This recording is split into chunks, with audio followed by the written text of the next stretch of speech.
मैं हूं जद इकबाल मेट्रो से पाकिस्तान के साथ इस वक्त मौजूद हूं कराची प्रेस क्लब में। आए चलते हैं प्रेस कमेटी जानी। कोई पकड़ी पे रह रहे हैं, कुछ किराए पे रह रहे हैं, वो कहाँ से भरेंगे?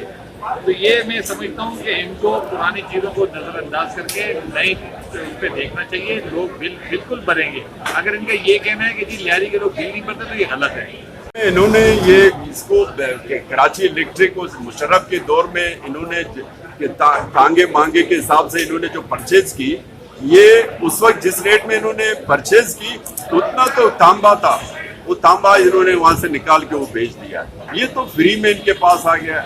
अब ये बदमाशी पे उतर आए हैं और इन्होंने लियारी को टारगेट किया हुआ है कि क्योंकि लियारी वो इलाका है, ये लियारी कराची की माँ कहलाती है, लियारी से पूरा कराची बना है। ये जानबूझ के इसको टारगेट कर रहे हैं, लेकिन इंशाअल्लाह ताला ये हम नहीं होने देंगे। लियारी के लोग निकलेंगे और एहतजाज करेंगे। हम ये हमारा एहतजाज करने का हमारा हक है। आज हम प्रेस क्लब आए हुए हैं और हम आज ये एहतजाज रिकॉर्ड कर रहे हैं, लेकिन कल अगर इन्होंने इसी तरह से अपनी बदमाशी जारी रखी तो हम गलियों में भी चले जाएंगे, रोडों में भी चले जाएंगे, हम भरपूर एहतजाज करेंगे।